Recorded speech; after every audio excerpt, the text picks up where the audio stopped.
नमस्कार, news point लेकर हाजिर हूं मैं राजीव। दोस्तों, बिहार चुनाव में बीजेपी का डर साफ दिखाई देने लगा है। डर ऐसा कि मोदी अब सस्ते डेटा और युवाओं के रील बनाने को अपनी उपलब्धि बताने लगे हैं।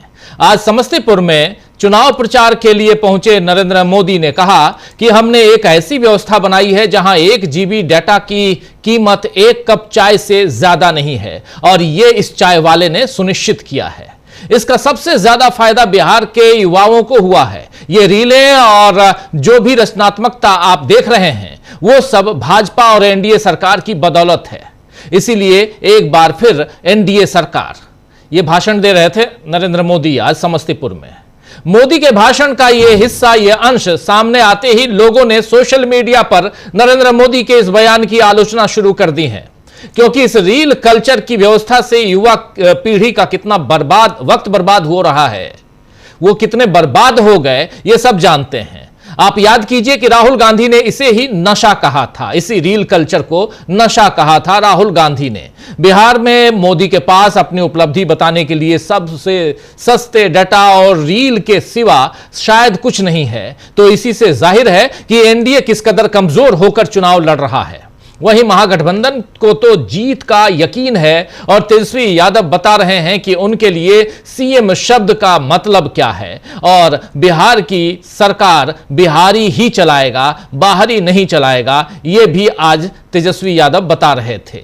वहीं एनडीए खेमे में अब तक यही तय नहीं हो पा रहा है कि नीतीश सीएम का चेहरा है या नहीं है, और यह भी तय नहीं है कि एनडीए में नीतीश कुमार या चिराग पासवान जैसों की आखिर हैसियत मोदी किस हिसाब से तय कर रहे हैं। जैसे आज ही समस्तीपुर में एनडीए के लिए चुनाव प्रचार करने के लिए पहुंचे नरेंद्र मोदी ने दावा किया कि फिर से एनडीए सरकार ही बनेगी। इसके साथ ही उन्होंने सुशासन और जंगल राज दोनों का जिक्र कर लालू प्रसाद को भी घेरा, लेकिन एक बार भी यह नहीं कहा कि नीतीश कुमार ही फिर से सीएम बनेंगे।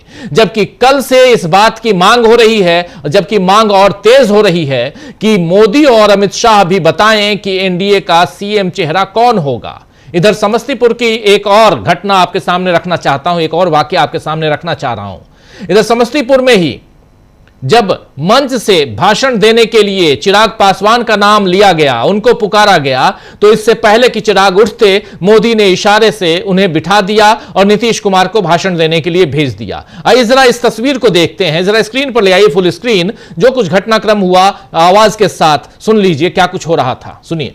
बिहार के विकास पुरुष एनडीए गठबंधन की धारा को आगे बढ़ाने वाले, जंगल राज को समाप्त करने वाले ऐसे बिहार के मुख्यमंत्री नीतीश कुमार जी हम लोग के बीच उपस्थित है। एक बार नारा दीजिए, नीतीश कुमार जिंदाबाद, नीतीश कुमार जिंदाबाद, विकास पुरुष जिंदाबाद, नीतीश कुमार जिंदाबाद।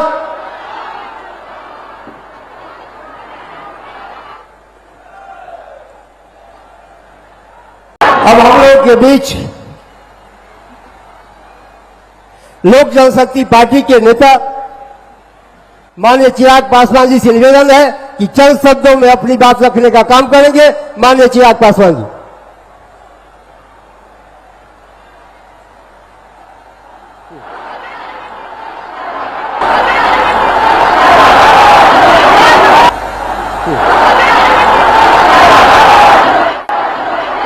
हम लोग के बीच बिहार के विकास पुरुष,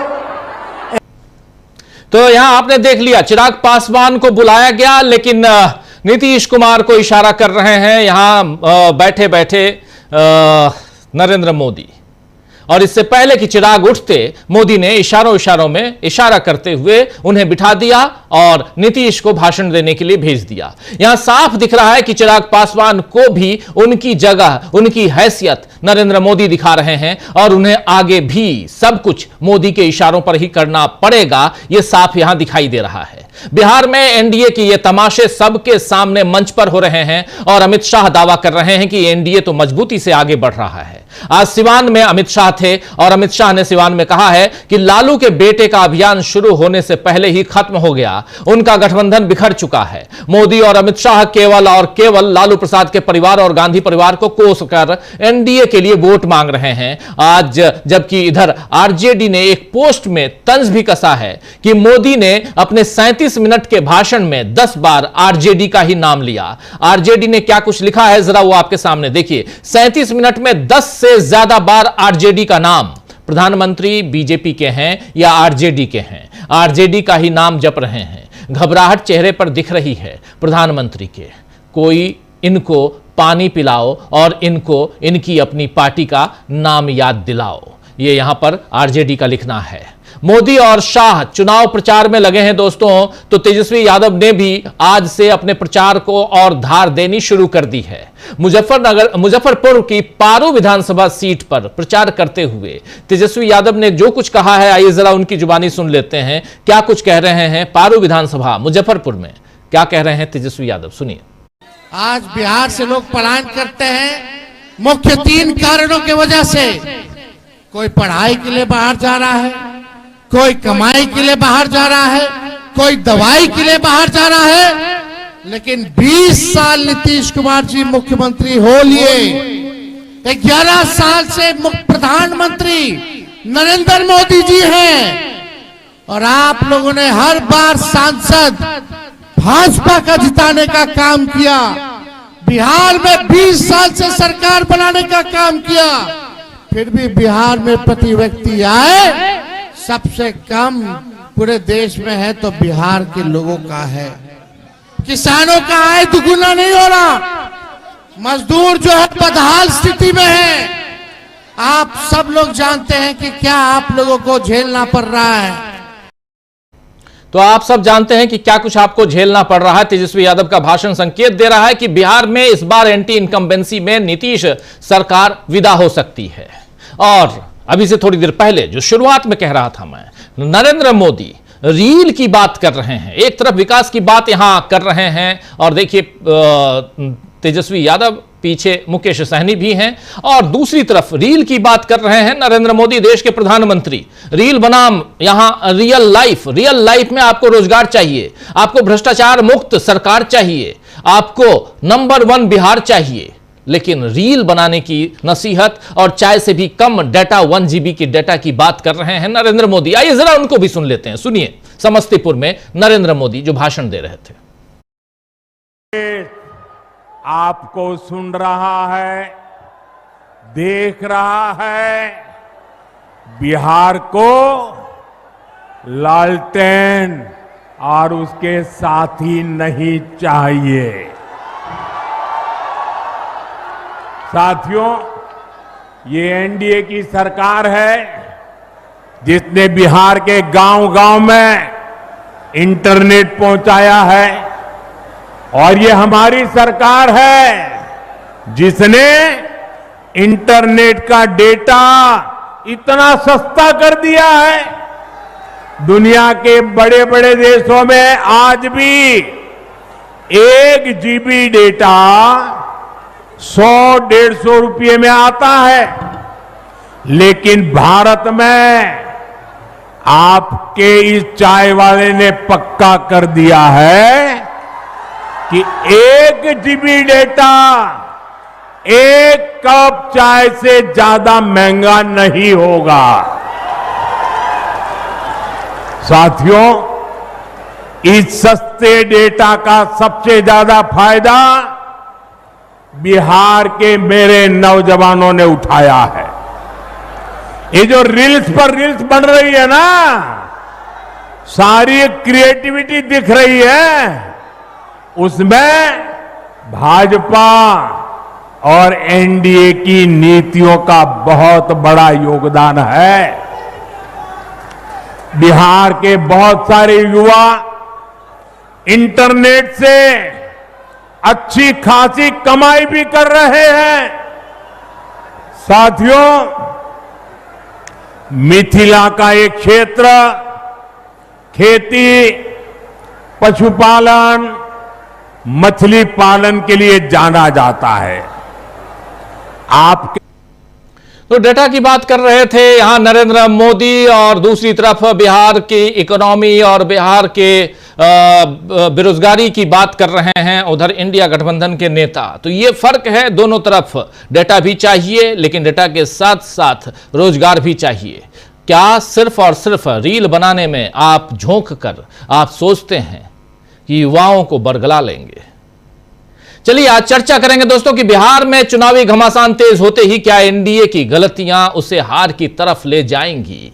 बिहार में चुनावी घमासान तेज है और इन सब के बीच बीजेपी को आखिर क्यों सताने लगा है, एनडीए को क्यों सताने लगा है हार का डर? इन सब पे चर्चा करते हैं। हमारे साथ कुछ वरिष्ठ साथी जुड़े हुए हैं, उनसे पहले आपका परिचय करवाता हूं, फिर आगे बढ़ते हैं। देखिए 4 वरिष्ठ साथी हमारे साथ जुड़े हुए हैं। सुनील शुक्ला जी हमारे साथ हैं, हमारे साथ अनिल कुमार रे साहब हैं, हमारे साथ प्रशांत टंडन जी हैं और अमलिंदु उपाध्याय जी हैं। आप सबका स्वागत है, इस्तकबाल है, स्वागत इस्तकबाल। आप तमाम दोस्त साथी शुभचिंतक आप सबका जो अब तक जुड़ चुके हैं, उनका भी, जो जुड़ने वाले हैं उनका भी। सीधे सबसे पहले आना चाहता हूं प्रशांत जी आपके पास। प्रशांत जी, डेटा बनाम डेवलपमेंट, चुनाव किस दिशा में जा रहा है?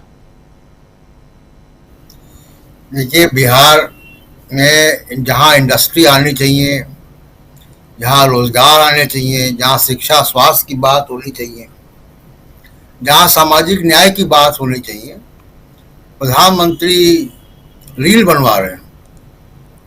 तो इसका बड़ा स्पष्ट संदेश है। 2 बड़े स्पष्ट संदेश आज प्रधानमंत्री के भाषण में दिखाई दिए। एक कि उन्होंने बार बार 5-6 बार एनडीए की सरकार कहा,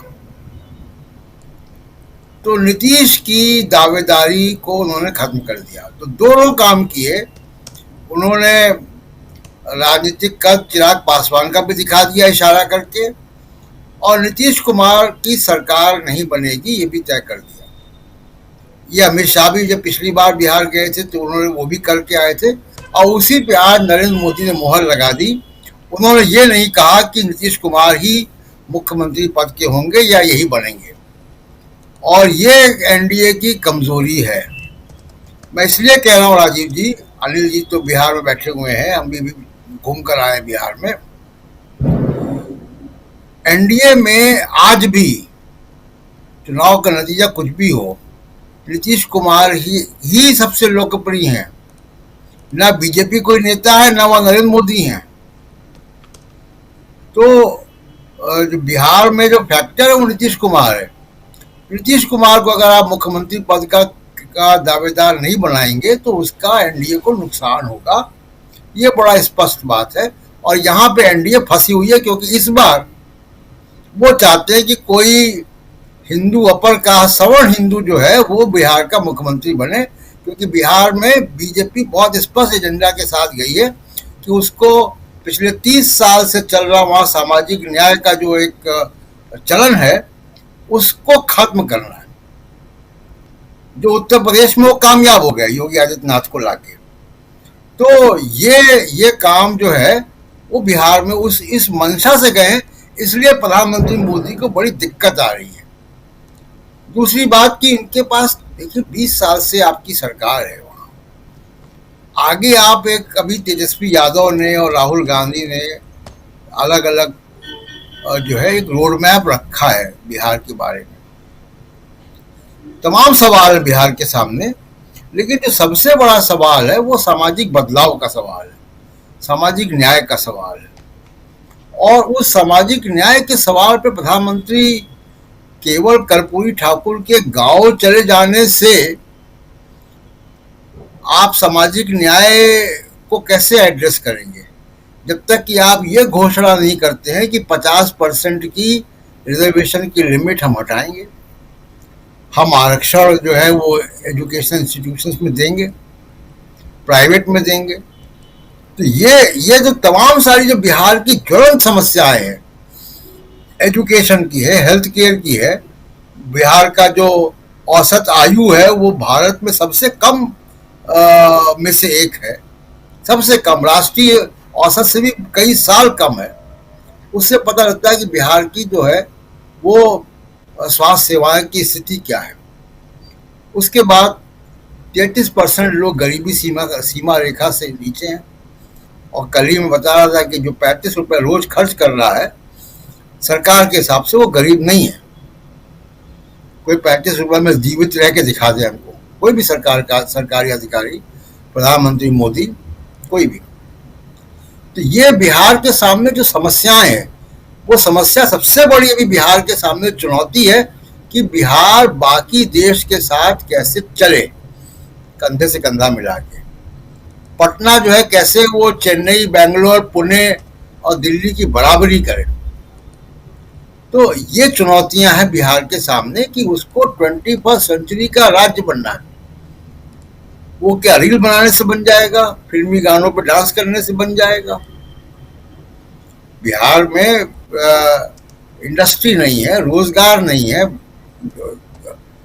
अभी जब SIR हो रहा तभी हम लोग ये चर्चा कर रहे थे कि कुल 15% लोग ही बिहार में जिनके पास हाई स्कूल का सर्टिफिकेट है। अब सोचिए ये स्थिति है।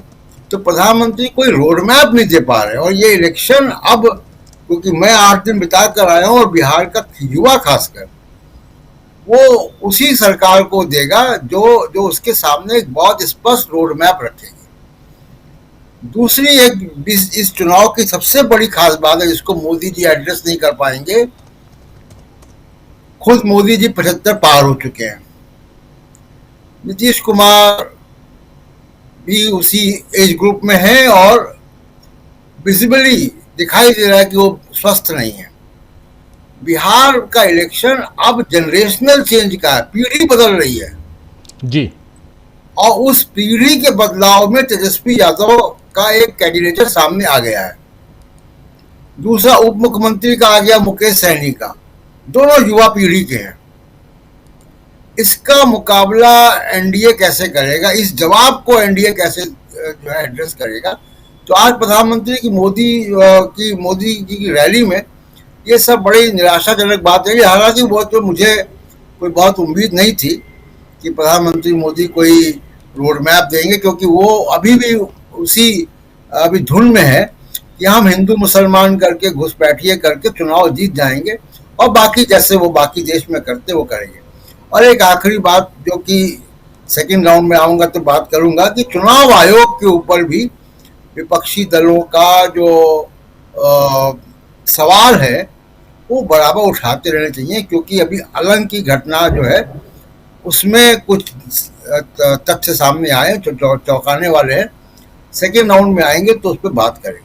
ये बिल्कुल आप सही कह रहे हैं। अलंग कर्नाटका, और वहां पर राहुल गांधी ने जो कहा था कि किस ढंग से वहां ऑनलाइन लोगों के नाम चेंज किए गए, डिलीट किए गए, लेकिन उसमें अब बहुत बड़े खुलासे सामने आए हैं। SIT जो वहां के लिए गठित हुई थी, इसकी जांच कर रही थी, उसने जो खुलासा किया है उस पर भी चर्चा हम करेंगे। बहुत बड़ा खुलासा है। और क्या इसके बाद बिहार का चुनाव बिल्कुल दुरुस्त हो चुका है? बिहार का चुनाव क्या बिल्कुल पारदर्शी तरीके से, ट्रांसपेरेंट तरीके से होने जा रहा है? निष्पक्षता के साथ चुनाव आयोग बिहार का चुनाव करवाएगा? एक बड़ा सवाल है। इस बीच 4 तारीख को यानी 4 नवंबर को सुनवाई होगी SIR पर, बिहार SIR पर फाइनल सुनवाई है जिसमें चुनाव आयोग को अपनी बातें, अपनी दलीलें वहां पेश करनी हैं। लेकिन उससे पहले बहुत कुछ बिहार में जो हो चुका है उसमें भी सबसे बड़ी बात कि 21 लाख नए मतदाता, लगभग 22 लाख नए मतदाता जोड़े गए। तो ये कहां से आए, ये भी एक सवाल है। कई सारे सवालों के बीच अलंग SIT, अलंग जो है वहां पे जो SIT ने जो रिपोर्ट दी है वो चौंकाने वाली रिपोर्ट है। और उस रिपोर्ट से साफ समझ में आता है कि राहुल गांधी ने जो दावा किया था उनके दावे में दम है, सच्चाई सबके सामने है। उस पर चर्चा हम सेकंड राउंड में करेंगे। लेकिन फर्स्ट राउंड में चर्चा हम कर रहे हैं कि कल जब तेजस्वी यादव के नाम का ऐलान हुआ उसके बाद से आखिर एनडीए खेमे में इतनी परेशानी क्यों है? हमारे साथी अनिल कुमार रॉय साहब सीधे पटना से जुड़े हुए हैं। उनसे बेहतर और कौन बताएगा कि आखिर एनडीए खेमे में चल क्या रहा है और तेजस्वी यादव के नाम की इस घोषणा के बाद कितना उत्साहित है इंडिया गठबंधन, और इंडिया गठबंधन उत्साहित हो या ना हो, लेकिन मतदाताओं में क्या इसका कोई रिएक्शन है? क्या मतदाता उत्साहित हैं कि हां एक खेमा ऐसा है जो ऑलरेडी बता रहा है कि हम अगर वोट देते हैं तो सीएम कौन बनेगा? और तीसरी बात यहां पे एक और जोड़ते हुए आना चाहता हूं अनिल जी आपके पास कि क्या यहां से नीतीश बाबू के लिए दरवाजे इंडिया गठबंधन के टोटली बंद हो गए हैं। और जब इंडिया गठबंधन के नीतीश बाबू के लिए दरवाजे बंद हो गए हैं तो फिर क्या मतदाता जो हैं, जो ये सोचकर भी वोट दे सकते थे नीतीश कुमार को कि चलो उधर मुख्यमंत्री नहीं बनेंगे तो इधर तो बन ही जाएंगे, अब वो वोटर भी उनको वोट नहीं देंगे? क्या ऐसी संभावना भी है? जरा आप बताइए।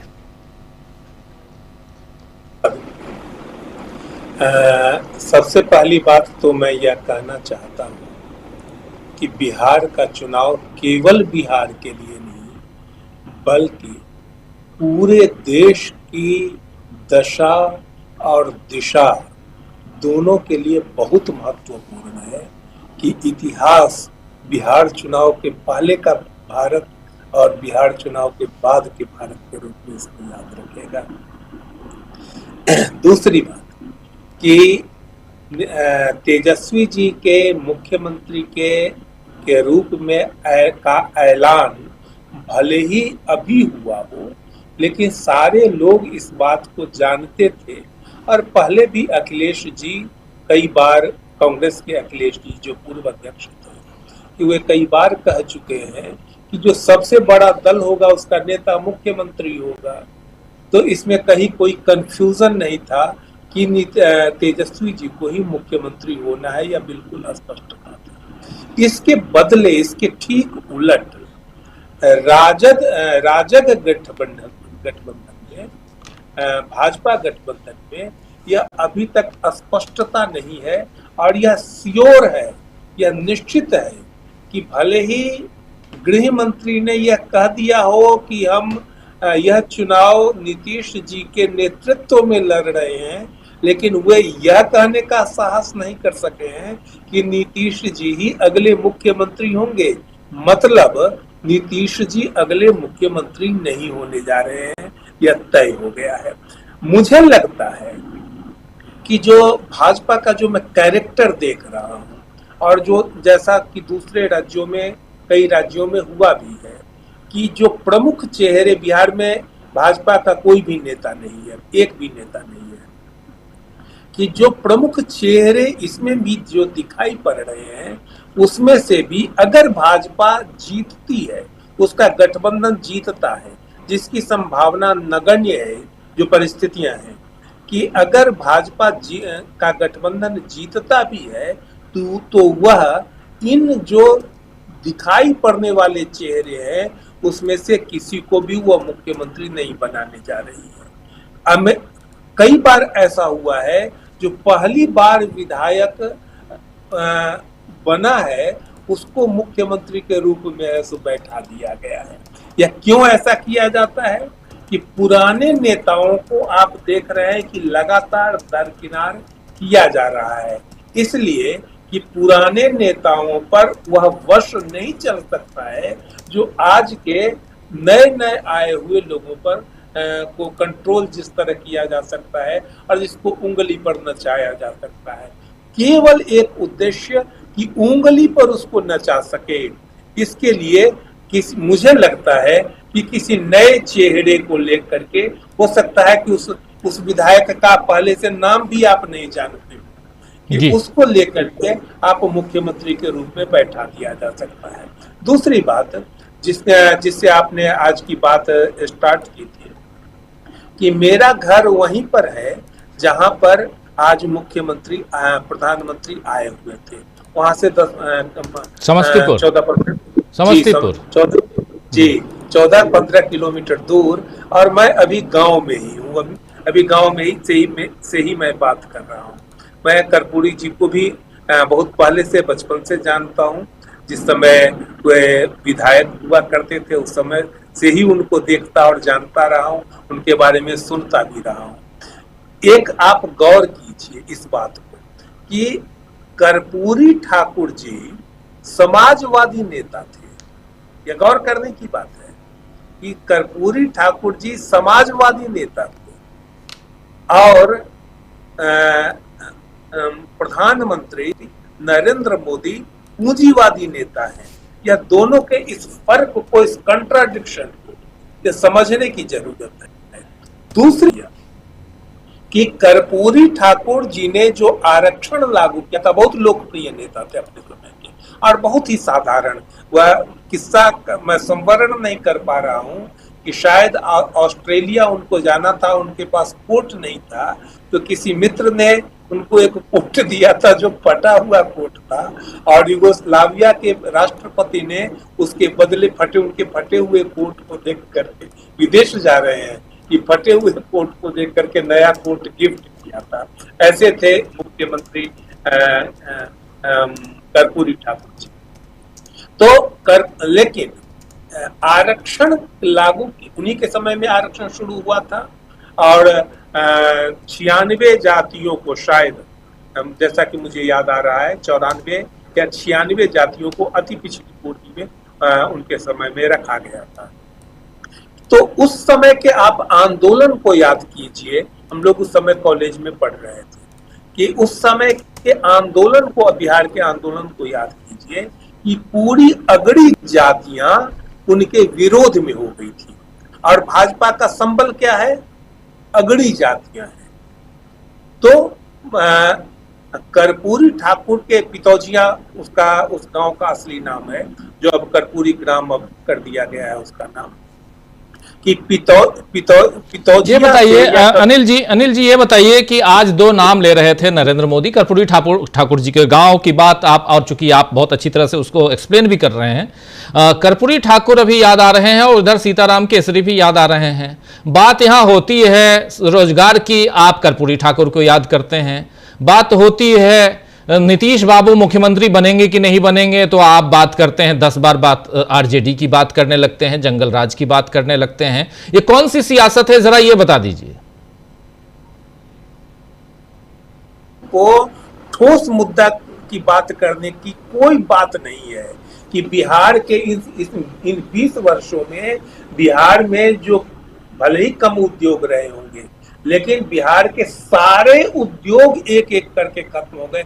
बिहार में अब एक भी उद्योग नहीं है, और यहीं की चाय पिएंगे मोतिहारी में कह करके गए थे ना जी, कि वह उद्योग है सो कहाँ चला गया और क्या हो गया है, कि चीनी का उद्योग यहाँ पर बहुत विशाल पैमाने पर था, बहुत सारी चीनी मिलें थी, या जूट का उद्योग था, यह कपड़े का उद्योग था भागलपुर का, ये सारे और दूसरे कई उद्योग, ये सारे उद्योग, चूंकि इनको कहने के लिए कोई बात नहीं है, इसीलिए कहा जाता है, आज के भाषण में कहा जाता है कि 30 बार उन्होंने जंगल राज का नाम लिया। इतिहास को कौन याद करता है? इतिहास को वह याद करता है, वह पोता याद करता है जो पोता नालायक हो जाता है कि हमारे बाबा के पास हाथी हुआ करता था, देखिए जंजीर है ना हमारे पास, वह प्रमाण है कि हाथी हमारे दादा के पास हुआ करता था। ठीक यही मेंटेलिटी का उपयोग वे कर रहे हैं। तो इस बात को ठीक ढंग से समझना चाहिए कि उनके पास कहने को कुछ नहीं है। और अंतिम बात मैं यह कहना चाहता हूं कि गठबंधन में भी 8-10 सीटों पर अंतर्विरोध दिखाई पड़ रहा है, लेकिन जिस तरह आपने शुरुआत में बताया कि मंच पर बड़ी सभा में, वो अकेले कमरे में की बात नहीं है, कि बड़ी सभा में मंच पर जिस तरह चिराग पासवान को बेइज्जत किया गया, उसके लिए मैं जानबूझ करके अपमान शब्द मुझे हल्का लग रहा है, कि जिस तरह उनको बड़ी सभा में मंच पर बेइज्जत किया गया, नाम पुकारे जाने के बाद 2 मिनट भी नहीं बोलने दिया गया, तो इससे आप समझ सकते हैं। नहीं 2 मिनट क्या, उनको वहां तक जाने नहीं दिया गया, डायस तक जाने नहीं दिया गया उनको इशारा कर रहे हैं। जरा उस विजुअल को फिर से दिखाइए, उनको इशारा कर रहे हैं बैठो, और इधर देखिए यहां अनाउंस किया जा रहा है। इसके बाद नरेंद्र मोदी बोल रहे हैं जाओ, या देखिए ये सीन है ये, यानी चिराग पासवान का नाम पुकारा जा रहा है, चिराग पासवान को बोल रहे हैं बैठो यहां, नीतीश तुम जाओ। तो ये तो हालत है। चिराग पासवान और नीतीश कुमार सीएम है, और एक सीएम बनना चाहता है, एक सीएम कह रहे हैं कि मेरे पिताजी की भी इच्छा थी कि वो पीएम बनते, सीएम बनते, अब उनकी इच्छा को मैं पूरा करना चाहता हूं। आप याद कीजिए जो कह रहे थे। तो इस गठबंधन में, एनडीए गठबंधन में चिराग नाराज हैं, जीतन राम मांझी नाराज हैं, उपेंद्र कुशवाहा नाराज हैं। और यह चुनाव यह इसलिए नरेंद्र मोदी के लिए बहुत महत्वपूर्ण है कि अगर यह चुनाव गड़बड़ा जाता है तो केवल बिहार नहीं गड़बड़ाता है, तो दिल्ली का सिंहासन गड़बड़ा जाएगा। जी जी बिल्कुल। जरा सुनील जी आपके पास आना चाहता हूं। ये कर्पूरी ठाकुर जी और सीताराम केसरी जी याद आ रहे हैं। बिहार के युवाओं की बात करें तो उनके लिए आप वही है कि भूख लगी है तो केक क्यों नहीं खाते, याद है ना, ये केक खा लें, ब्रेड की क्या जरूरत है। तो वही आपको भूख लगी है, डाटा है ना, डाटा खाइए, डाटा रील बना रहे हैं और रोजगार भी दे रहे हैं। कह रहे हैं कि बिहार के युवा कितना कमा रहे हैं, इसमें सोशल मीडिया पे कमाई हो रही है रील बना बना के, तो आपको रोजगार देने की जरूरत ही नहीं है। और तेजस्वी यादव जिस रोजगार की बात कर रहे हैं वो तो फालतू की बात कर रहे हैं, इसका मतलब यही माना जाए। लेकिन इससे क्या अपील, ये जो भाषण है, इससे युवाओं को अपनी तरफ अट्रैक्ट, बिहार के युवाओं, बिहार को बहुत नजदीक से आप भी जानते हैं सुनील जी, जरा आपसे भी समझना चाहता हूं कि बिहार के युवा जो पढ़ाई के लिए बाहर निकलते हैं, रोजगार के लिए बाहर निकलते हैं, जिनके पास पढ़ाई नहीं है वो भी रोजगार के लिए बाहर निकलते हैं, कई जगह बंधुआ मजदूर की तरह भी काम करते हैं। सब कुछ इस देश ने देखा है और बिहार ने देखा है। कारखानों की बात कीजिए तो जितने कारखाने कांग्रेस के समय लगे, पहले लगे, शुरुआत के दौर में भारत की आजादी के बाद लगे, चाहे सिंदरी का कारखाना हो, बोकारो का कारखाना हो, इतने बहुत सारे, और कुछ तो पार्ट जो है वो अब झारखंड में चले गए, इन सबको आप देखिए। लेकिन अब तो कुछ है नहीं। 20 साल पुराने जंगल राज की बात आप आज भी कर रहे थे, लेकिन वो बात 20 साल पुरानी है। और 20 साल में आपने क्या किया, सुशासन बाबू ने क्या किया, ये सारी चीजों को अगर एक साथ रखिए तो क्या कुछ दिखता है? क्या यहां बौखलाए हुए नजर नहीं आते प्रधानमंत्री नरेंद्र मोदी और उधर अमित शाह जो सिवान में भाषण दे रहे थे, आज जंगल राज कह रहे थे? धन्यवाद राजीव जी।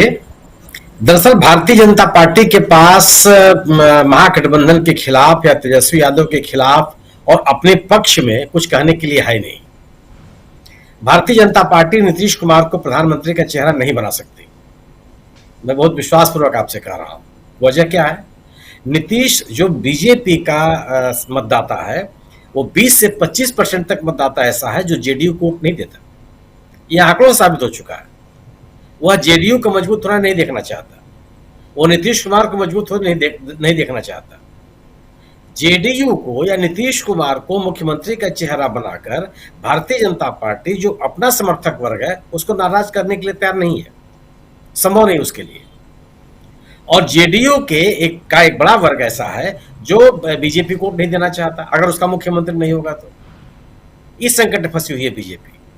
2020 में उन्होंने साफ साफ कहा कि हमारा चेहरा हमारे मुख्यमंत्री होंगे नीतीश कुमार, लेकिन 2025 में जब वो इस लक्ष्य के साथ चुनाव के मैदान में है कि उसको अपना मुख्यमंत्री बनाना है, तो अपने मतदाताओं को कैसे उत्साहित रखेगी?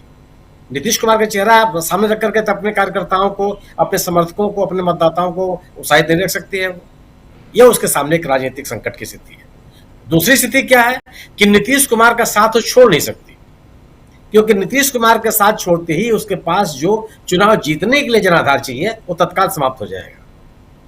नीतीश कुमार के बगैर भारतीय जनता पार्टी कुछ नहीं है, वहां एकदम सिमट जाएगी कुछ सीटों पर। जो 2015 के चुनाव में जब नीतीश कुमार जनता दल यूनाइटेड के साथ लड़े थे और भारतीय जनता पार्टी को अकेले चुनाव लड़ना पड़ा था, जो इसकी स्थिति बनी थी वो फिर स्थिति उसकी हुई हो जाएगी, क्योंकि अन्य कोई समर्थक वर्ग उसके साथ नहीं है। आज स्थिति है, जो बातें कही गई कि उन्होंने चिराग पासवान को बैठा दिया, यह केवल इसलिए नहीं बैठे, ये सामान्य घटना नहीं है। ये केवल इसलिए नहीं कि वो उनको अपमानित करना चाहते थे या नीतीश कुमार को बहुत सम्मानित करना चाहते थे। यह जो नैरेटिव बनता चला जा रहा है जनता दल यूनाइटेड के लोगों के बीच में कि नीतीश कुमार को चिराग पासवान के माध्यम से कमजोर किया जा रहा है, इस पॉलिटिकल नैरेटिव को कमजोर करने की कोशिश है। भारतीय जनता पार्टी प्रधानमंत्री जी ने यह कोशिश की चिराग पासवान को बैठाकर कि हमारे लिए आज भी एक पॉलिटिकल मैसेजिंग का काम, एक पोजीशनिंग की गई कि हमारे लिए नीतीश कुमार महत्वपूर्ण है। वर्चुअली ऐसा कुछ नहीं है। आज भी नीतीश कुमार की तुलना में चिराग पासवान भारतीय जनता पार्टी के लिए ज्यादा महत्वपूर्ण है, क्यों कि भारतीय जनता पार्टी के सभी मुद्दों का समर्थन चिराग पासवान करते हैं, नीतीश कुमार नहीं करते। नीतीश कुमार की मजबूती भारतीय जनता पार्टी को कभी ताकतवर नहीं होने देगी। चिराग पासवान की मजबूती से कभी भी भारतीय जनता पार्टी के ऊपर असर नहीं पड़ेगा। वजह भी है कि चिराग पासवान अपने समुदाय के 100% अपने समर्थक वर्ग का वोट अपने साथ लेकर नहीं जाते हैं। ये स्थिति उनके साथ नहीं है। वह एक हिस्सा ले जाते हैं, लेकिन एक बड़ा हिस्सा ऐसा है जो आरजेडी के पास जाता है। तो ऐसा भी नहीं है कि उनके पास इतना जो क्षमता अपने समूह को वोट बदलने की ताकत नीतीश कुमार की है, जो क्षमता मांझी जी की है, वो क्षमता चिराग पासवान की नहीं है। चिराग पासवान जब का एक हिस्सा अपने समर्थक वर्ग का आता है, लेकिन एक हिस्सा आरजेडी भी उस पर शेयर करती है। लेकिन जो भारतीय जनता पार्टी के और जनता दल यूनाइटेड के कार्यकर्ताओं में एक मैसेज जा रहा है और लगातार जा रहा है कि भारतीय जनता पार्टी चिराग पासवान के जरिए जेडीयू को, नीतीश कुमार को कमजोर करना चाहती है। इस नैरेटिव को, इस परसेप्शन को कमजोर करने की कोशिश नरेंद्र मोदी जी ने समस्तीपुर की सभा में की है। अब सवाल इस बात का है कि आप कर्पूरी ठाकुर को याद दिला रहे हैं, बिल्कुल याद दिलाइए, लेकिन कर्पूरी ठाकुर को लेकर के बिहार की जनता को यह भी याद है कि जनसंघ के लोगों ने कर्पूरी ठाकुर को क्या कहा था। कर्पूरी ठाकुर ने जो शिक्षा व्यवस्था बिहार में लागू करने की कोशिश की गई थी, उसको कर्पूरी डिवीजन की संज्ञा दी गई थी। ये पूरा बिहार जानता है। जब नीतीश कुमार ने, जब कर्पूरी ठाकुर ने मातृभाषा में परीक्षा देने की बात की, मातृभाषा में परीक्षा उत्तीर्ण करने की बात की, एक जो पिछड़े वर्ग के लोग हैं उनको शिक्षा में आगे बढ़ाने की कोशिश की, तो इसी जनसंघ के लोगों ने, आप तक उस समय के जनसंघ के बहुत पराक्रमी नेता होते थे कैलाश प्रसाद जी, उनका भाषण सुन लीजिए आप। जब आरक्षण की बात किया, अति पिछड़े और पिछड़े वर्ग के लोगों को कर्पूरी जी ने जब आरक्षण दिया था, तो किस तरह के शब्दों का प्रयोग किया गया था, आप उन शब्दों को दोहरा नहीं सकते सार्वजनिक रूप से। वो भाषा बोली गई थी उनके लिए। ये वहां का पिछड़ा वर्ग जनता जो कर्पूरी ठाकुर का समर्थक है। भारतीय जनता तत्कालीन जनसंघ, आज की भारतीय जनता पार्टी, कर्पूरी ठाकुर की सरकार गिरी कैसे? अगर आप पिछड़ों के इतने बड़े समर्थक हैं, कर्पूरी ठाकुर आपके लिए इतने ही बड़े जननायक हैं, तो आज तो हुए नहीं। कर्पूरी ठाकुर का आज आविर्भाव तो हुआ नहीं है। उस समय भी आपकी पार्टी थी, आपकी यही विचारधारा के साथ उस समय राजनीति कर रहे थे लोग। कर्पूरी ठाकुर की सरकार चलाते हैं? कर्पूरी ठाकुर की सरकार से नहीं चलने दिया आपने। और अगर चुनाव नहीं होता तो क्या कर्पूरी ठाकुर को लोग भारत रत्न का से सम्मानित कर देते क्या? 2014 से सरकार है। कर्पूरी ठाकुर आज के जननायक नहीं है। भारतीय राजनीति में मोदी जी के आविर्भाव के पहले से जननायक है। ढेर सारे लोगों के प्रेरणा स्रोत है। तब तो आपको याद नहीं आया। तो तमाम घटनाक्रम लोगों को याद है कि कर्पूरी ठाकुर को कर्पूरी डिवीजन की संज्ञा कैसे दी गई, आरक्षण को लेकर के उनको किस तरह की गालियां दी गई, और किस तरीके से कर्पूरी ठाकुर की सरकार को गिराया जनसंघ के लोगों ने। सब सबके सामने है। और जिन चीजों का आप सोचिए कि एक तरफ महागठबंधन के लोग, तेजस्वी यादव ये कह रहे हैं कि वह उन परिवारों को, जिनके परिवारों में, जिन घरों में आज भी सरकारी नौकरी किसी को नहीं मिली है, उसको हम एक आदमी को नौकरी देंगे। मोदी जी क्या कर रहे हैं? रील बना करके पैसा कमा लीजिए। कौन सी बात है अपील करेंगे लोगों को? तेजस्वी यादव कह रहे हैं कि लगभग 2 लाख जो कम्युनिटी इन्फ्लुएंसर्स हैं, जीविका बहनें, उनको हम सरकारी नौकरी का दर्जा देंगे और 30,000 रुपए सैलरी देंगे। प्रधानमंत्री जी क्या कर रहे हैं? रील बना के पैसा कमा लीजिए। सवाल है कि बात किसकी बात पहुंचेगी लोगों के पास? क्या आज के अपने भाषण में किसी एक शब्द भी रोजी रोजगार के बारे में प्रधानमंत्री जी ने की? एक शब्द भी उन्होंने इस जो पलायन का विषय है बिहार में उसका कोई उल्लेख किया? अब बात कर रहे हैं कि डेटा हमने सस्ता कर दिया। अटल बिहारी वाजपेयी आप ही की पार्टी के नेता थे, उनके जमाने में डेटा सस्ता क्यों नहीं हो गया? और डेटा को सस्ता करने, नेटवर्क को इतना बड़ा कर देने में सरकार की कौन सी भूमिका है? बात तो ऐसे कर रहे हैं जैसे कि पूरा का पूरा नेटवर्क जो इंटरनेट है उसकी खोज ही कर दिया है प्रधान सरकार ने।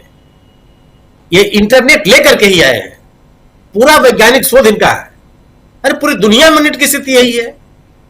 और जो जिस पैसे की आप बात करते हैं, अगर आप बात करेंगे कि यूरोप के लोग अपनी मुद्रा में पैसा देते हैं इंटरनेट का, उनकी अपनी मुद्रा है, आपकी अपनी मुद्रा है, दो मुद्रा की तुलना कैसे कर सकते हैं आप? तो बताने का जो आपका तरीका है ये सबको समझ में आता है, कम से कम जो बिहार का युवा है उसके बात समझ में आ रही है कि कौन सी बात कहना चाहते हैं, उसकी इस बात का क्या मतलब है। अटल बिहारी वाजपेयी की सरकार में अगर आप याद कर लीजिए तो जो फोन रिसीव करने का पैसा लगता था, अटल बिहारी वाजपेयी ने क्यों नहीं सस्ता कर दिया? सस्ता हो सकता था क्या? ये एक तकनीकी विकास है, उस तकनीकी विकास का उपयोग हर सरकारें अपने दौर में करती हैं, चाहे वो भारत की सरकार हो और चाहे ब्रिटेन की सरकार हो। कोई ऐसी सरकार नहीं जो उसके अनदेखी कर सकती है। तो उसकी उपलब्धि, सरकार की उपलब्धि बताना, आप महंगा करके देख लीजिए कौन लेता है, कितना कंपटीशन है बाजार में। आप महंगा, कोई आदमी अपने इंटरनेट के दर को महंगा करके देख ले।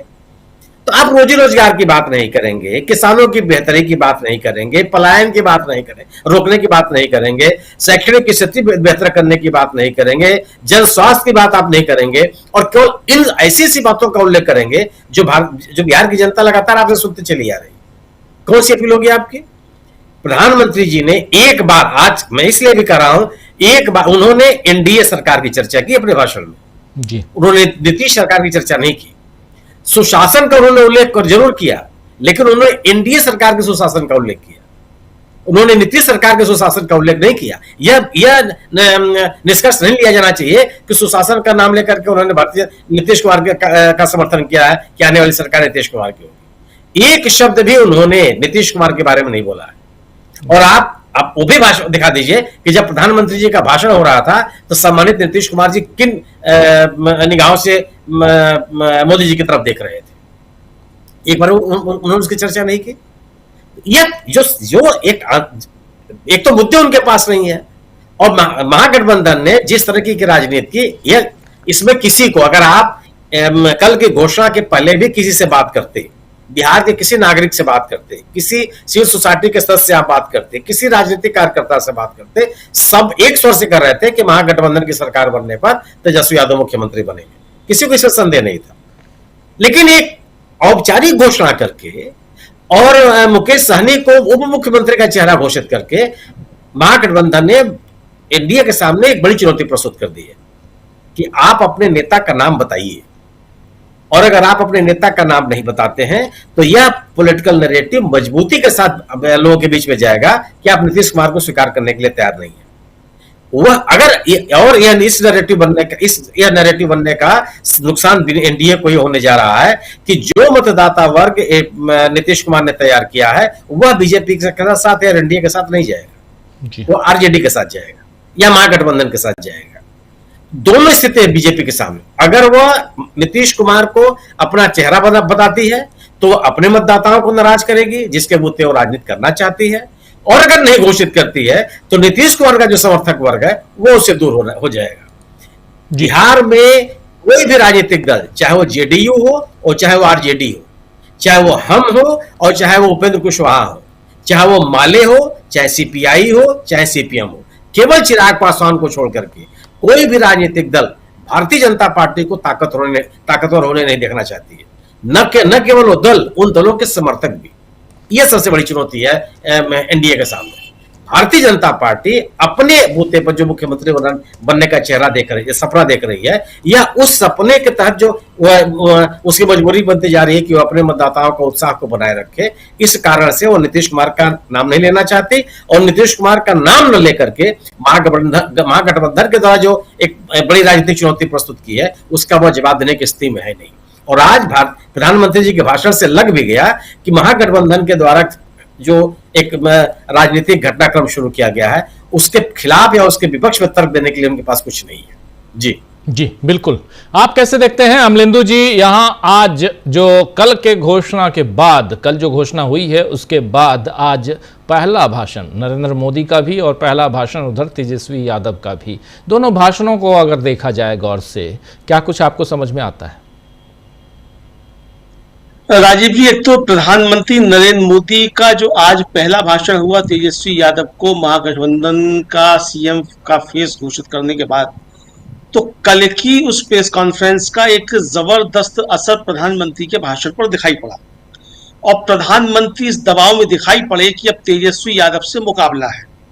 अब राजीव जी, ये मुकाबला नीतीश कुमार और तेजस्वी यादव का दिखाई नहीं पड़ रहा है, यह मुकाबला अब नरेंद्र मोदी और तेजस्वी यादव का दिखाई पड़ रहा है।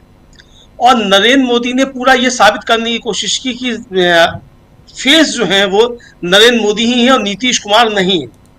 अब ये रणनीति कितना भारतीय जनता पार्टी को नुकसान पहुंचाएगी और कितना फायदा पहुंचाएगी, ये तो भारतीय जनता पार्टी ने आकलन किया होगा। लेकिन जो हरकतें आज नरेंद्र मोदी की रही राजीव जी मंच पर जिस तरीके से, उसमें उन्होंने यही संदेश देने की कोशिश की कि नीतीश कुमार भी कुछ नहीं है, चिराग पासवान भी कुछ नहीं है, जो भी कुछ है वो नरेंद्र मोदी है। तो ये जो साबित करने की कोशिश की नरेंद्र मोदी ने, तो ये उसका जवाब था जो कल अशोक गहलोत ने पूछा कि हमने तो अपना मुख्यमंत्री का चेहरा घोषित कर दिया, आपका मुख्यमंत्री का चेहरा कौन है? तो इसका कोई जवाब चूंकि प्रधानमंत्री के पास नहीं था, तो यही बताने की कोशिश की हम तो सब नरेंद्र मोदी को सामने रख के लड़ रहे हैं। कल से बीजेपी वाले ये कहना शुरू कर देंगे राजीव जी कि नरेंद्र मोदी को ही सामने रख के हम लड़ रहे हैं, जैसा कि कहते रहे अभी तक कि नरेंद्र मोदी को सामने रख के लड़ रहे हैं। लेकिन अभी कहते रहेंगे, उसके बाद जब हार होगी तो कहेंगे जिम्मेदार तो नीतीश कुमार थे, मुख्यमंत्री नीतीश कुमार थे, तब नीतीश कुमार के ऊपर डाला जाएगा हार की जिम्मेदारी। लेकिन अभी ये बताया जाएगा कि हम जो है वो नरेंद्र मोदी को सामने रखकर लड़ रहे हैं। तो ये एक तरीके से, एक जबरदस्त तरीके से नरेंद्र मोदी के ऊपर तेजस्वी यादव हावी दिखाई दिए। और कितनी बार नरेंद्र मोदी ने राजद का नाम लिया, कितनी बार जंगल का नाम लिया, ये जिस तरीके से उन्होंने पुकारा बार बार, इससे साफ मालूम पड़ा कि उनके ऊपर एक खौफ जो है वो महागठबंधन का अब हावी होता हुआ दिखाई पड़ा। असली कारण राजीव जी मुझे जो लगता है वो ये लगता है कि प्रधानमंत्री इतने बेचैन क्यों हैं, नीतीश कुमार का नाम क्यों नहीं घोषित किया जा रहा है, ये बताने के लिए कि साहब नरेंद्र मोदी का सिक्का अभी भी चल रहा है और नरेंद्र मोदी अभी भी जो है वो बहुत वोट खींचू व्यक्ति है, ये साबित भारतीय जनता पार्टी करना चाहती है। अब जो वोट मिलेंगे भी वो मिलेंगे नीतीश कुमार के नाम पे, लेकिन बताया जाएगा कि अगर मोदी जी नहीं पहुंचते और अगर मोदी जी का नाम आगे नहीं रखा जाता तो और भी ज्यादा बुरी स्थिति हो जाती, क्योंकि नीतीश कुमार के नाम पे बहुत ज्यादा खराब स्थिति थी। ये हार के बाद बताने की कोशिशें की जाएंगी, मुझको ऐसा लगता है। तो इसलिए अभी ये बताने की कोशिश की जा रही है कि अगर मोदी जी नहीं आते तो और भी ज्यादा खराब स्थिति होती। खराब स्थिति तो है ही, लेकिन ये कहा जाएगा कि अगर मोदी जी नहीं आते तो स्थिति बहुत ज्यादा खराब होती, जैसा कि अक्सर कहा जाता है हर चुनाव के बाद। तो ये राजीव जी मुझको लगा। उधर तेजस्वी यादव ने आज जिस आत्मविश्वास के साथ आज शुरुआत की और जो बार-बार सवाल भारतीय जनता पार्टी की तरफ से उठाए जा रहे थे, जो कल की प्रेस कॉन्फ्रेंस में एक उप मुख्यमंत्री की घोषणा हुई उसको बताने की कोशिश की जा रही थी, दूसरी तरफ रंग देने की कोशिश की जा रही थी। ओवैसी साहब के लोग जिस तरीके से ट्वीट कर रहे थे उसको भारतीय जनता पार्टी के लोग रिट्वीट कर रहे थे, उसको लेकर जिस तरीके से बनाने की कोशिश की गई, उसका भी जवाब आज तेजस्वी ने एक साथ मंच पर दिखा दिया कि हम महागठबंधन एकजुट है और एकजुट होकर ही हम चुनाव प्रचार में उतरे हैं। तो ये राजीव जी एक अंतर जो था वो प्रधानमंत्री नरेंद्र मोदी और तेजस्वी यादव की भाव भंगिमा और भाषा में देखने को मिला। तेजस्वी यादव ने सारी बात वही की कि मुद्दा क्या है, हमारा एजेंडा क्या है। प्रधानमंत्री के भाषण में एजेंडा कहीं था ही नहीं, गप्पबाजी, कोरी गप्पबाजी थी, वही थी। अब डाटा सस्ता कर दिया, ठीक है, तो आटा महंगा क्यों कर दिया? अगर डाटा सस्ता आपने किया तो आटा भी आपने महंगा किया, और डाटा तो सस्ता हो ही जाएगा राजीव जी। भाई डाटा अगर आपने सस्ता कर दिया तो डाटा तो अंबानी जी ने सस्ता किया था, अंबानी जी के डाटा आप सस्ता कह रहे हैं, लेकिन वही अंबानी जी जब सस्ता तेल रूस से लेकर आ रहे हैं तो वह तेल सस्ता क्यों नहीं कर देते मोदी जी? यानी अंबानी जी ने अगर डाटा सस्ता कर दिया तो मोदी जी बता रहे हैं कि वो डाटा हमने सस्ता कर दिया। अंबानी जी तेल सस्ता लेकर आ रहे हैं लेकिन देश की जनता जो महंगा तेल खरीद रही है। तो भाई मोदी जी, अगर आप अडानी जी का, अंबानी जी का डाटा सस्ता करने को अपनी उपलब्धि बता रहे हैं, तो जिस उपलब्धि से आपके अंबानी साहब सस्ता तेल खरीद कर ला रहे हैं, तो जब तेल भी सस्ता करवा दीजिए, मोदी जी की बहुत वाहवाही हो जाएगी। लेकिन मोदी जी सस्ता नहीं करवा सकते तेल, ये राजीव जी साफ समझ में आ गया। बिल्कुल बिल्कुल। जरा आना चाहता हूँ प्रशांत जी आपके पास। प्रशांत जी, कैसे देखा जाए, और इन सब के बीच आप इलेक्शन कमीशन की भी बात कर रहे थे, SIR की बात कर रहे हैं, अलग सीट की बात कर रहे थे आप, और चुनाव में, बिहार का चुनाव बिल्कुल ओपन है, ये साफ दिखाई दे रहा है। उस पर और भी बहुत सारी खबरें, बहुत सारी बातें तो आएंगी, लेकिन आपकी समीक्षा। देखिए राजीव जी, तमाम चुनावी शोर शराबे के बीच और गठबंधन और सीट अलायंस और नैरेटिव और ये वादे और वो वादे, इनके बीच में वोट चोरी का एक मुद्दा है जो बड़ा मुद्दा है, और इससे पॉलिटिकल पार्टीज को हटना नहीं चाहिए। चुनाव आयोग बिल्कुल भी विश्वास योग्य नहीं है जिस तरीके से चुनाव आयोग ने पिछले कुछ चुनाव करवाए हैं, और अभी बिहार में भी जो SIR जिस तरह से किया है। मैं तुम्हारा रह कर आया हूँ कुछ दिन, और मैंने देखा है किस तरीके से लोगों के नाम कटे हैं, किस तरीके से अफरा तफरी पूरे बिहार में मचाई गई 24 जून के नोटिफिकेशन के बाद से। और अभी आप बता रहे थे कि 21-22 लाख नए नाम आ गए और उसमें भी कोई 4.5 लाख ऐसे नाम है जो फॉर्म 6 के अलावा है। अब जरा इसकी एक झलक देखिए कि अलंग में क्या हुआ। अलंग में कर्नाटक सरकार की एसआईटी ने जांच की। चुनाव आयोग को उन्होंने दर्जनों चिट्ठियां लिखी कि आप हमको डेटा दो, हमको आप जो है वो आईपी एड्रेस बताओ कि कहाँ से डेटा डिलीट हुआ था। लेकिन उनकी जो अपनी फाइंडिंग है उसमें कलबुर्गी में कॉल सेंटर चल रहा था। अलंग में वोटर डिलीशन के लिए, मतदाता सूची से नाम उड़ाने के लिए बाकायदा एक कॉल सेंटर चल रहा था और उस कॉल सेंटर से बल्क में तमाम सारे गरीब लोगों के वोटर आईडी को, सिम कार्ड को यूज करके दर्जनों अननोन सिम कार्ड यूज किए गए और 6000 नाम काटे गए। 6000 नाम की तो उन्होंने पड़ताल की है अभी, और उसमें 80 रुपया पर डिलीशन वो पैसा भी दिया गया जिनका सिम कार्ड यूज हुआ। तो एक पूरी इंडस्ट्री चल रही है जिसका कि एक रेवेन्यू मॉडल भी है, वो पैसे भी दे रही है, उसके पास टेक्नोलॉजी है, कॉल सेंटर है, और ये सब कुछ चुनाव आयोग को नहीं मालूम है। क्या ये संभव है? और क्या ये अगर, क्योंकि कर्नाटका सरकार की रिसोर्सेज लिमिटेड है, क्योंकि एक्सेस नहीं दिया चुनाव आयोग ने, अगर ये राष्ट्रीय स्तर पे इसी स्तर की जांच होगी तो मालूम पड़ेगा कि पूरे देश में इस तरीके का घोटाला हुआ है। जो बात प्रोफेसर सब्यसाची दास ने अशोका यूनिवर्सिटी के 2019 के चुनाव को लेकर कही थी, वो बात, और जो राहुल गांधी के खुलासे हैं वो सही साबित हो रहे हैं कि एसआईटी ने जब वो बताया और बाकायदा कॉल सेंटर चल रहा है। चुनाव आयोग को उन्होंने मांगा है कि अब हमको जिन एड्रेसेस, आईपी एड्रेस से ये वोटर डिलीशन हुए, हमको वो भी दीजिए आप। उससे बिल्कुल पॉइंटेड पता चल जाएगा कौन सा कंप्यूटर कहाँ से यूज हुआ है। तो चुनाव आयोग ये सब कर रहा है, तो आप क्या मान सकते हैं कि जो चुनाव आयोग ने कर्नाटक के इलेक्शन के समय, लोकसभा के इलेक्शन के समय किया और वो बिहार में एसआईआर के दौरान नहीं किया होगा? इसका कोई लॉजिक मुझे दिखता नहीं है। और चुनाव आयोग की विश्वसनीयता, चुनाव आयोग का काम करने का तरीका बहुत संदेहास्पद है, सवालों के घेरे में है, और उनकी विश्वसनीयता हमारे आपके बीच में या किसी और की बात नहीं कर रहा हूँ, जनता के बीच में कई सर्वे आए, जितने सर्वे आए हैं वो हर नया सर्वे आता है और उनकी लोकप्रियता 10 पॉइंट और कम हो जाती है। और जिस तरीके से ज्ञानेश कुमार की प्रेस कॉन्फ्रेंस होती है, जिस तरीके से उनका कम्युनिकेशन होता है, राजीव कुमार ने इसको संस्थागत किया और ज्ञानेश कुमार ने इसको 10 कदम और आगे बढ़ा दिया कि एकदम ये जाके सरकार की गोद में या बीजेपी की सरकार बनाने के पे आमादा है।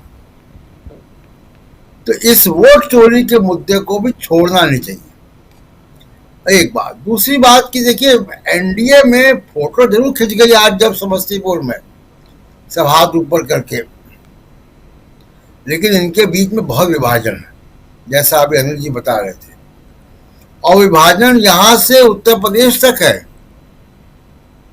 उसका भी तार जो है जुड़े हुए हैं बिहार से ही। उसके बारे में बात करूंगा कि अभी मुख्यमंत्री उत्तर प्रदेश के योगी आदित्यनाथ जिन्हें दीप उत्सव किया अयोध्या में, उसके विज्ञापन में दोनों उप मुख्यमंत्रियों के नाम नहीं थे,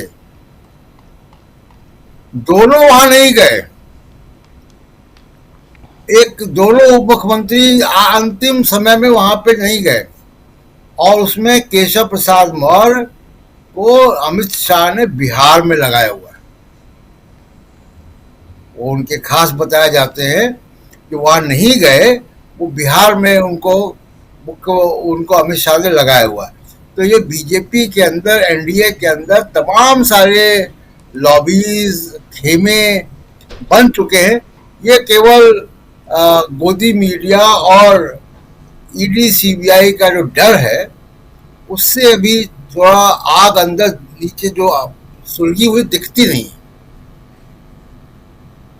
लेकिन इनके अंदर विभाजन है और वो विभाजन चुनाव के रिजल्ट में भी दिखाई देगा। अगर ज्ञानेश कुमार जी निष्पक्ष चुनाव करवाने में कामयाब रहे तो, निष्पक्ष चुनाव करवाने में कामयाब रहे तो चलिए वो देखा जाएगा। लेकिन यहाँ सवाल ये है अनिल जी कि कल घोषणा हुई है तेजस्वी यादव के नाम की, इसका क्या रिएक्शन है जन सामान्य में? चूंकि आप गांव में हैं तो अपने ही गांव की अगर आप बात कीजिए तो क्या है रिएक्शन? निश्चित रूप से इसका एक पॉजिटिव प्रभाव पड़ा है। लोग पहले से भी जानते थे कि तेजस्वी जी को ही मुख्यमंत्री होना है अगर गठबंधन जीतता है तो, लेकिन अब सामूहिक रूप से उनके नाम की घोषणा हो गई है, इसलिए उनके पक्ष के जितने सारे लोग हैं उनके पक्ष में एक और उत्साह का वातावरण, एक उमंग का वातावरण, एक उमड़ करके उनके पक्ष में वोट देने का वातावरण निर्मित हुआ है। इस बात से इनकार नहीं किया जा सकता है। मैं इस बात को फिर से दोहराता हूँ, अलग अलग शब्दों में मैं बराबर इस बात को कहता रहा हूँ कि अगर एनडीए कमजोर हुआ इस इलेक्शन में, जिसकी पूरी संभावना है, तो इनके जितने गठबंधन के जो लोग हैं, जितने दल हैं गठबंधन के, वे दल बिखर जाएंगे। या भीतर की सूचना है, कोई उनके साथ नहीं रहेगा और बिखर जाने का परिणाम दिल्ली तक होगा। इसीलिए मोदी जी या और अमित शाह जी लगातार जो जितने सारे उनके उपाय हो सकते हैं, चुनाव आयोग से लेकर के जिस एसआईआर की बात प्रशांत जी कह रहे थे, जिसमें करोड़ों की गड़बड़ी अभी भी है और अभी भी एक एक मकान में 800 लोगों का पता दर्ज है, तो चुनाव आयोग के एसआईआर से लेकर के मतदान होने तक जितने सारे उपक्रम हो सकते हैं उतने सारे तिकड़म हुए करने के उपाय करेंगे अपने जीतने के। इसलिए इस जीतने हारने पर उनका अस्तित्व कायम होगा, जीवित रहेगा।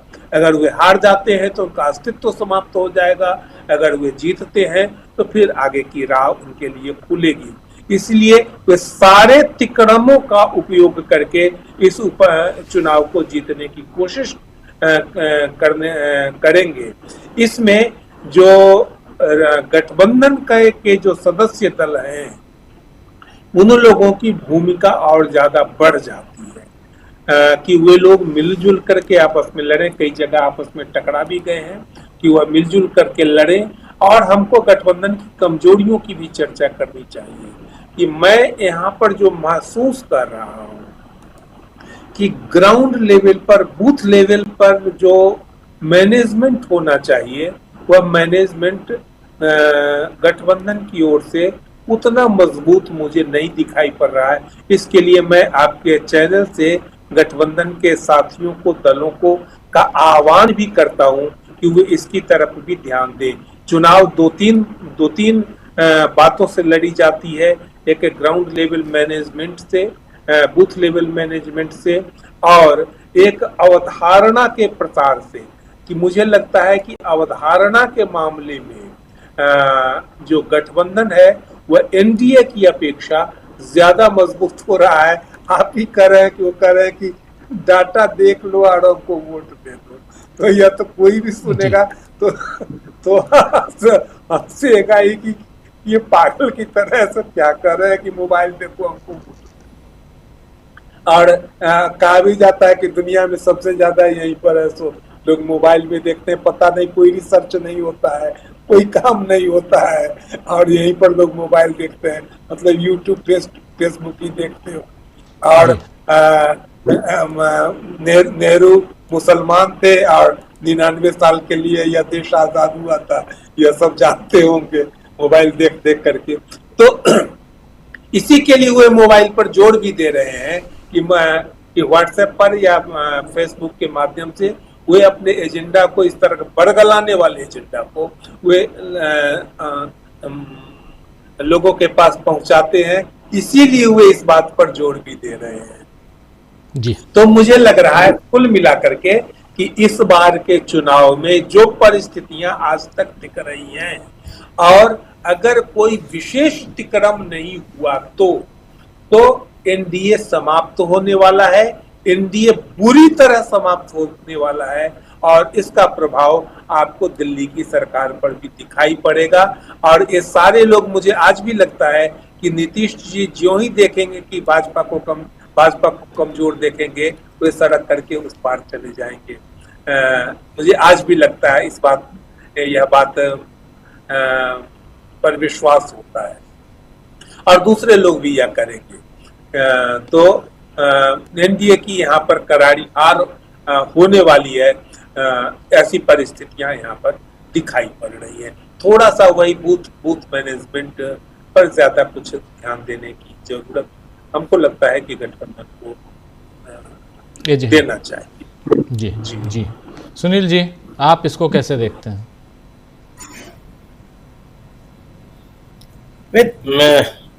जो बात प्रसाद जी ने कही वोट चोरी वाला, तो वोट चोरी का विषय तो बिहार में भी चर्चा में है। मतदाता सूची को प्रभावित करने की कोशिश की गई, बड़ी तादाद में पिछड़े महिलाओं, युवाओं के नाम काटने के प्रयास किए गए।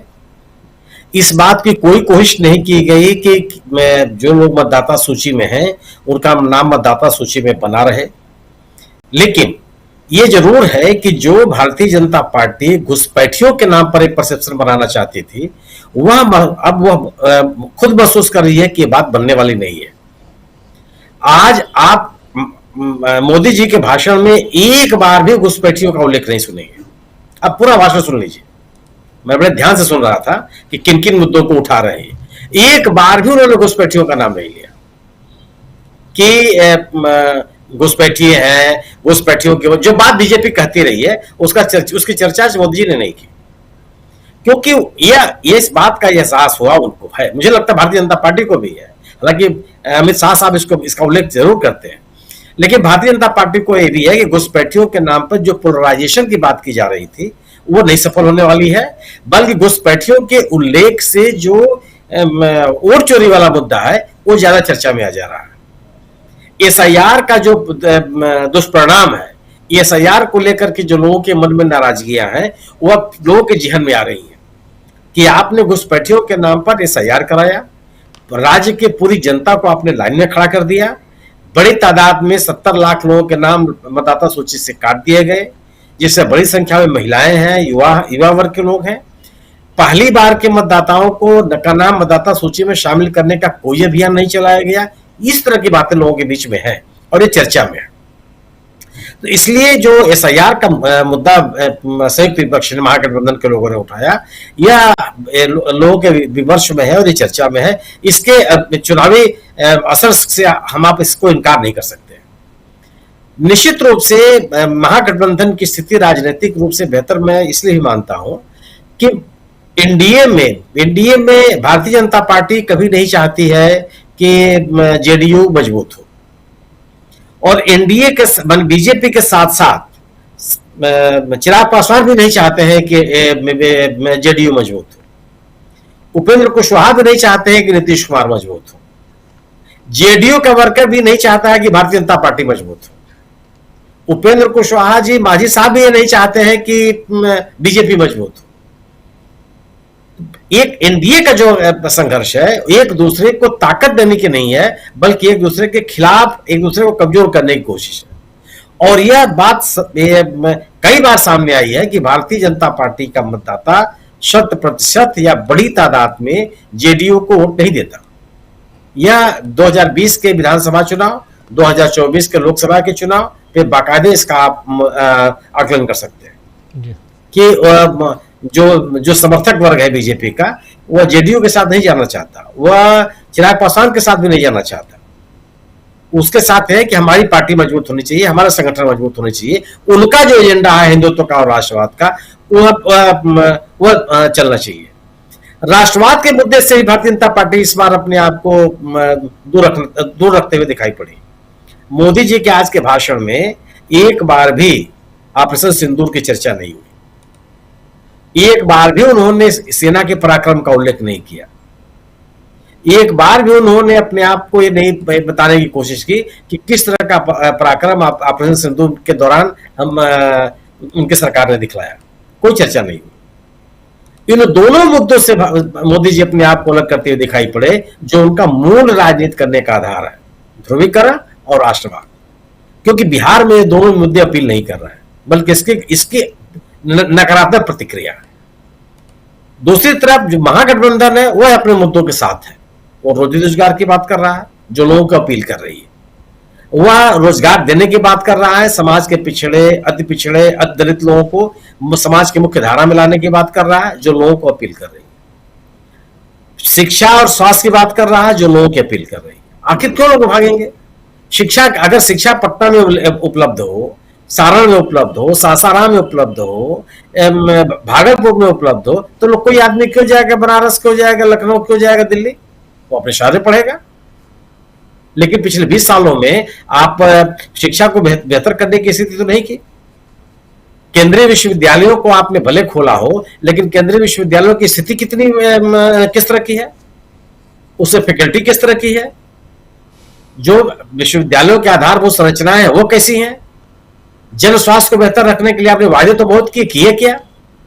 अगर लोगों के पास अपने जिले में बेहतर चिकित्सकीय सुविधाएं उपलब्ध हो, तो बक्सर का आदमी, रोहतास का आदमी, सासाराम का आदमी क्यों आएगा कैमूर का आदमी बनारस में चिकित्सा कराने के लिए? अपने घर में कराएगा, पटना चला जाएगा वो, लेकिन उसको नहीं मिलती है। और आप इसको ठीक करने का कोई प्रयास भी आपने नहीं किया। निजी क्षेत्र पटना में अगर आप घूमिए तो चारों तरफ निजी नर्सिंग होम दिखाई पड़ेंगे। क्यों ऐसा हो गया? ये आपने पब्लिक सेक्टर में हेल्थ सिस्टम को बेहतर करने की कौन सी कोशिश की? कोई कोशिश नहीं की। तो इन चीजों की नाराजगियां पिछले 20 साल की है, वो सामने नहीं आएंगे। और महागठबंधन इन विषयों को संबोधित करता हुआ दिख रहा। वो कह रहे हैं तेजस्वी यादव कि पढ़ाई लिखाई सिंचाई सबके बारे में उनकी सरकार का एक एजेंडा होगा, और वो एजेंडा ही है। दूसरी बात मैं जो महसूस करता हूं, महागठबंधन के बीच में, दलों के बीच में किस तरह का कम से कम भितरघात नहीं है। आरजेडी कांग्रेस को कमजोर नहीं करना चाहती है, कांग्रेस आरजेडी को कमजोर करना नहीं चाहती, क्योंकि उनको पता है कि उनकी मिलीजुली ताकत ही बीजेपी का मुकाबला कर सकती है। माले, सीपीआई, सीपीएम, ये जो वामपंथी दल है वह अपनी ताकत को खड़ा करना चाहते हैं, और अपने सहयोगी दलों के साथ भी उनका कोई विरोध नहीं है। जी, जो एक संदेह बना हुआ था सहनी साहब के साथ, वो संदेह भी कम से कम दूर होता नजर आया। बल्कि उनको उप मुख्यमंत्री का चेहरा बता करके महागठबंधन ने अति पिछड़ों को भी अपनी तरफ आकर्षित करने की कोशिश की। तो जो राजनीतिक कोशिशें हैं महागठबंधन की, वह एनडीए की तुलना में ज्यादा प्रभावी है। जी, उनकी राजनीतिक कोशिशें वह है जो आम जनता को सीधे सीधे आकर्षित करती हुई दिखाई पड़ रही। भारतीय जनता पार्टी अपने परंपरागत एजेंडे से हटने के लिए मजबूर है, क्योंकि वह लोगों के बीच में अपील नहीं कर रही। और जो एसआईआर के दुष्परिणाम जैसे मुद्दे उठाए हैं महागठबंधन में, वह विमर्श में है और लोगों को अपील भी कर रहा है। निश्चित रूप से बिहार का चुनाव बड़े रोचक दौर में है, लेकिन यह भी एक बिल्कुल सही सवाल है कि चुनाव के प्रबंधन को बहुत प्रभावकारी तरीके से महागठबंधन को सुनिश्चित करना पड़ेगा। जी बिल्कुल। कहाँ हैं राहुल गांधी, ये भी पूछना पड़ेगा। राहुल गांधी कहाँ हैं आखिर? बिहार क्यों नहीं जा रहे हैं? ये सवाल कांग्रेस को पूछना चाहिए, और बिल्कुल खुले तौर पे पूछना चाहिए। इसलिए क्योंकि वोटर अधिकार यात्रा के बाद से राहुल गांधी बिहार नहीं गए।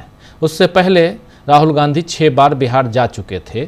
बिहार में राहुल गांधी ने एक माहौल बनाया, और अगर लगता है राहुल गांधी को उनके जाए बिना बिहार में इंडिया गठबंधन कि फतह हो जाएगी, जीत हो जाएगी, तो शायद वो गलतफहमी में हैं। उनको जाना चाहिए और जल्दी से जल्दी निकलना चाहिए, क्योंकि ये चुनाव बहुत छोटा चुनाव है। आज तारीख हो गई 24 और देखिए अभी छठ का त्यौहार, अभी उसकी शुरुआत कल से होगी, 28 तारीख को ख़त्म है, लेकिन उसके बाद 11 तारीख और चुनाव प्रचार की आखिरी तारीख जो है वो 9 तारीख है और 9 तक ही समय है, यानी कुल जमा आपके पास 10 दिन का समय है। फर्स्ट फेज के लिए तो बिल्कुल नहीं है, 4 दिन का समय फर्स्ट फेज के लिए और सेकेंड फेज के लिए 9 दिन का समय। राहुल गांधी कहाँ हैं? हम भी बैनर लगा दें क्या अमलेंदु जी, राहुल गांधी हाजिर हों? नहीं, पूछना तो पड़ेगा, पूछना पड़ेगा कि राहुल गांधी कहाँ हैं। बैनर लगवा दें कल से वही न्यूज पॉइंट में, राहुल गांधी हाजिर हों। यहां नहीं, बिहार में हाजिर हो, पटना जाएं, कहीं और जाएं, देखिए उधर बीजेपी को सारे लगे हुए हैं। हर राज्य का मुख्यमंत्री आज की तारीख में बिहार में है। बीजेपी शासित राज्यों का मुख्यमंत्री, प्रभारी, उप मुख्यमंत्री का जिक्र अभी कर रहे थे सुनील शुक्ला जी, अयोध्या की बात हो रही थी, तो आप देख लीजिए सब हैं। प्रधानमंत्री खुद अपना काम धंधा छोड़ के, इतना ही नहीं, आसियान मीटिंग छोड़ के मलेशिया जाना था प्रधानमंत्री को, मलेशिया नहीं गए। जाते नरेंद्र मोदी वहां कई लोगों के साथ, कई लोगों के गले पड़ते ना, नहीं गए। लेकिन हमारे इधर राहुल गांधी जी विदेश चले जाते हैं, तो इसलिए ये तो पूछना पड़ेगा कि कहां है राहुल गांधी। हाजिर हो राहुल गांधी कम से कम पटना में तो जाके बैठे। हम तो तस्वीर दिखा रहे हैं, देख रहे हैं हम, ये तस्वीर वहीं की है, बिहार की है, लेकिन अब तस्वीरों से काम नहीं चलने वाला। अमलेंदु जी, लगता है आपको अकेले अपने दम पे तेजस्वी यादव इंडिया गठबंधन की जीत सुनिश्चित कर पाएंगे? लगता है आपको? 2020 याद कीजिए, 70 सीटों पे कांग्रेस पार्टी लड़ी थी, 19 सीटें जीत के आई थी। कितनी बार राहुल गांधी गए थे? आपको याद नहीं होगा, हम लोगों ने बहुत नजदीक से उसको कवर किया था पूरे चुनाव को। इसलिए यहां कांग्रेस के जितने भी कर्ता धर्ता हैं उन लोगों को भी सोचना चाहिए, और खासकर राहुल गांधी तो सर्वोपरि हैं। जी अमलेंदु जी, आपकी बात। राजीव जी, देखिए, राहुल गांधी हरियाणा चुनाव में जलेबी बना रहे थे और राहुल गांधी बिहार का चुनाव है, अभी भी जलेबी बना रहे हैं। जलेबी है कि वो टेढ़ी बन रही है, हमेशा सीधी बनती नहीं है। इमरती बना रहे हैं, दोनों में फर्क है। इमरती और जलेबी में फर्क है। इमरती बना रहे थे, इमरती सही राजीव, तो दोनों ही टेढ़ी बन रही हैं, दोनों सीधी नहीं बन पा रही हैं, तो वो सीधी बनाने की कोशिश कर रहे हैं। तो बहरहाल ये राहुल गांधी का मसला है कि वो सीधी बनाए कि टेढ़ी बनाए। लेकिन राजीव जी, चुनाव को चुनाव की तरीके से लेना पड़ेगा, ये बात समझनी पड़ेगी। और पार्टी, राजनीतिक दल जो है वो एनजीओ की तरीके से नहीं चल सकता। कांग्रेस का राजीव जी एक जो ड्रॉबैक जो बार बार सामने आता है कि वो तमाम जो एनजीओ वाले हैं वो घेरे हुए बैठे हैं और वही बताते हैं कि राजनीति कैसे चलेगी।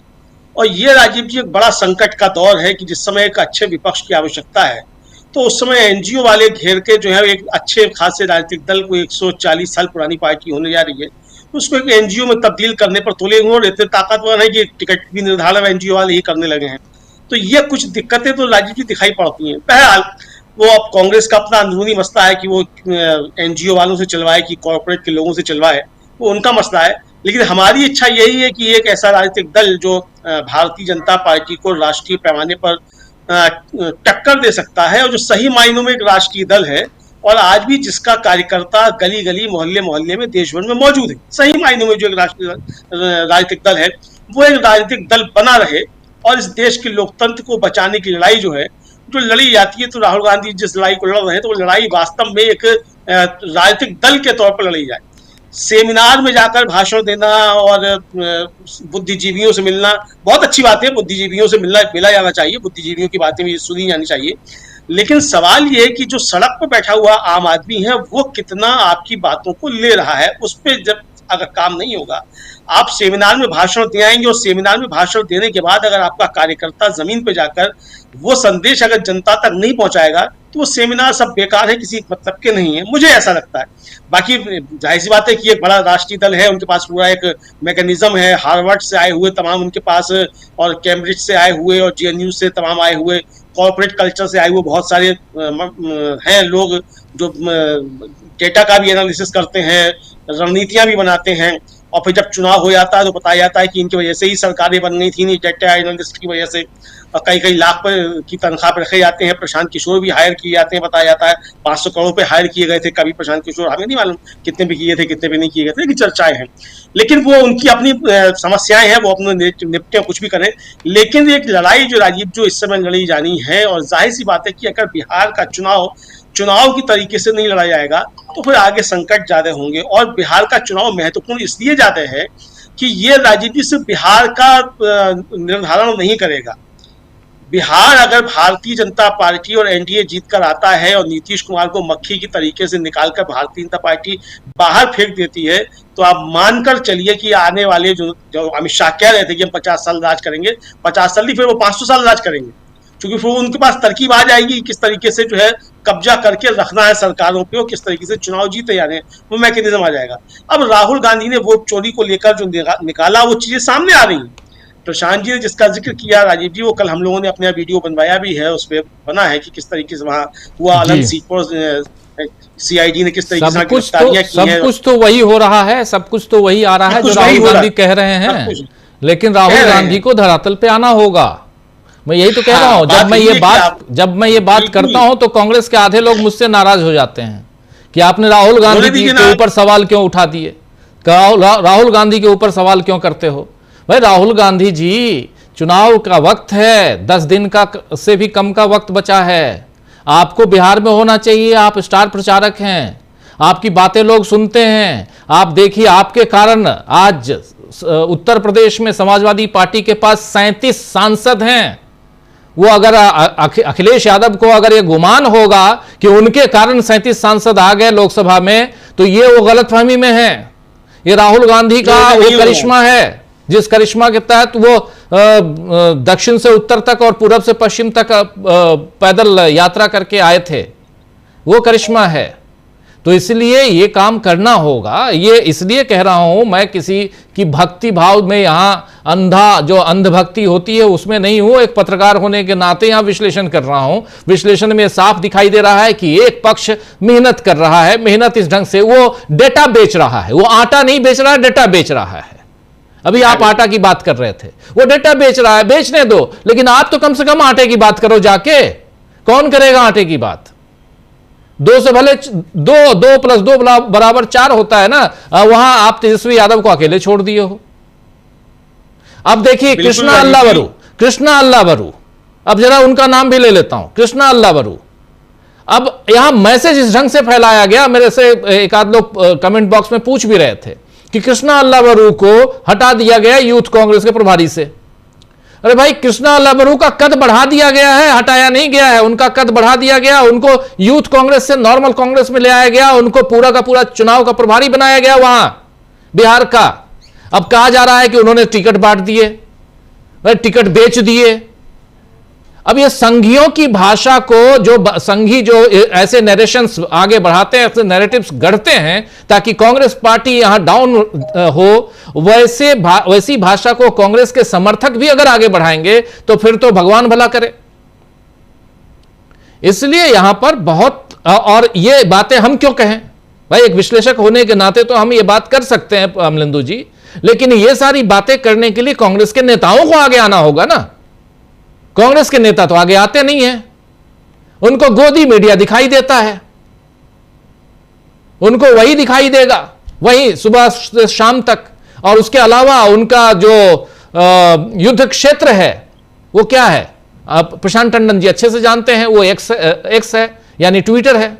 सुबह सुबह इतना लंबा चौड़ा जयराम रमेश का ट्वीट सबसे पहले आता है, वहीं से शुरुआत होती है, ओम जय जगदीश हरे। उसके बाद आगे बात चलती है, 11 बजे आता है। हाँ, तो इसलिए प्रशांत जी मुस्कुरा रहे हैं, लेकिन एक कमेंट में चाहूंगा प्रशांत जी, चलते चलते आपका कमेंट। आप भी खूब रहते हैं सोशल मीडिया पे, इसलिए आपका कमेंट जरूरी है। बहुत मंद मंद मुस्कुरा रहे हैं। डेटा आपको कितना फ्री मिल रहा है ये बताइए। देखिए, डेटा से मोदी जी जो इनकम की बात कर रहे हैं, वो इनकम करवा रहा है फेसबुक, मेटा, यूट्यूब और एक्स। ये अमेरिकी कंपनियां हैं। ये पैसा मोदी जी नहीं डाल रहे पैसे उनके अकाउंट में जो रील बनाने वाले युवा लोग हैं।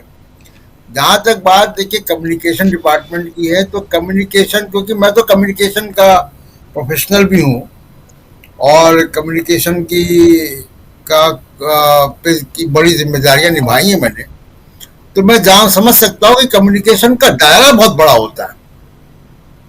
कम्युनिकेशन केवल वहां से शुरू और खत्म नहीं होता है कि 2 ट्वीट कर दिए और शाम को आप गोदी मीडिया में मुर्गा लड़ाई में बैठ गए और आपने किसी दूसरी पार्टी के प्रवक्ता को जो है वो खामोश कर दिया, निरुत्तर कर दिया और वहां झंडा गाड़ के आप आ गए। कम्युनिकेशन एक बहुत व्यापक वो है। मैं उनके कार्यप्रणाली को बहुत ज़्यादा जानता नहीं हूँ, लेकिन वो दिखता भी नहीं है, लेकिन उस कम्युनिकेशन का पेनिट्रेशन जो है वो दिखता नहीं है। कम्युनिकेशन का मतलब जैसे अभी एक बड़े एडवर्टाइजिंग प्रोफेशनल की डेथ हुई है, पीयूष पांडे जी की जी। अब वो कम्युनिकेशन के आदमी थे। अब की बार मोदी सरकार भी उनका ही दिया हुआ था, कैडबरी का या तमाम सारे जो स्लोगन से उनके दिए हुए थे। तो कम्युनिकेशन का रोल बहुत व्यापक है कि नारा क्या होगा, कम्युनिकेशन क्या होगा, नीचे तक कैसे जाएगा, किसको इंगेज करना है, कौन से इन्फ्लुएंसर्स को इंगेज करना है, ओवरऑल नैरेटिव क्या होगा। तो वो दिखता नहीं। वो तो बहुत सारे जो कांग्रेस का समर्थक या जो महागठबंधन समर्थक इकोसिस्टम है वो बहुत क्रिएटिव कंटेंट जनरेट करता है जो हेल्प करता है। और ये हो गया उल्टा पिछले कुछ 1 वर्षों में राजीव जी, जो मैं सोशल मीडिया को जिस तरह से ऑब्जर्व करता हूँ कि एक तो बहुत इंडस्ट्रियल तरीके से बीजेपी आईटी सेल एक कंटेंट जनरेट करता है, मेनली वो फेक न्यूज और हेट स्पीच पे आधारित होता है अफवाहें फैलाने में। लेकिन दूसरा जो काउंटर नैरेटिव है या अल्टरनेटिव नैरेटिव मैं कहूँगा, वो अल्टरनेटिव नैरेटिव बहुत सारे सेकुलर, बुद्धिजीवी, इन्फ्लुएंसर्स और ये लोग जनरेट करते हैं और बहुत शार्प होता है, बहुत डीपली वो पेनिट्रेट करता है। उसका बेनिफिट मिलता है कांग्रेस पार्टी को और महागठबंधन को, इंडिया गठबंधन को। इसमें जैसे मान लीजिए कि मैं छोटा सा एग्जांपल दूं, अब आपने क्योंकि सवाल पूछ लिया, बहुत सारे जो पत्रकार या कॉलम लिखने वाले लोग होते हैं जो अखबारों में कॉलम लिखते हैं जी, अधिकांश कॉलम लिखने वाले लोग, इंक्लूडिंग मैं उनकी बात भी कर रहा हूं जिसको सेकुलर मीडिया कहा जाता है, जो इंडिपेंडेंट मीडिया है, जो डोनेशन पे चलता है, वो लोग भी कभी वो मोदी जी की नीतियों की आलोचना करते हैं। वो आरएसएस बीजेपी के प्रखर आलोचक है वो सब भी, लेकिन वो कभी इंडिया गठबंधन या राहुल गांधी के पक्ष में नैरेटिव बनाते नहीं दिखते हैं। कोई भी एक भी बड़ा कॉलम लिखने वाला कभी भी इंडिया गठबंधन के बारे में नहीं लिखता है जी, ना इनकी पॉलिसीज के बारे में लिखता है, ना इनके नेताओं की प्रोफाइलिंग करता है।